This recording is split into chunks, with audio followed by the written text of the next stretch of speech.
how to change the battery on your car key or key fob in 30 seconds or 1 minute. You press on this, pull back, and voila, it comes.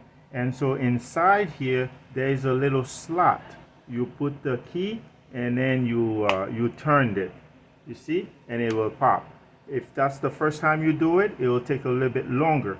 And then so you take this out, and then voila, that's the battery. So what you do is you look at the battery, CR2032, and then that's how you know, and you buy the exact size. Okay, and you remove it.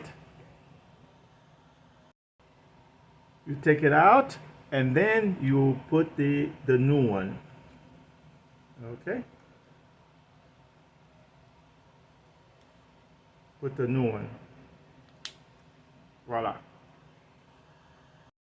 Then you carefully place this back, and you will hear it snap. Okay, it will snap.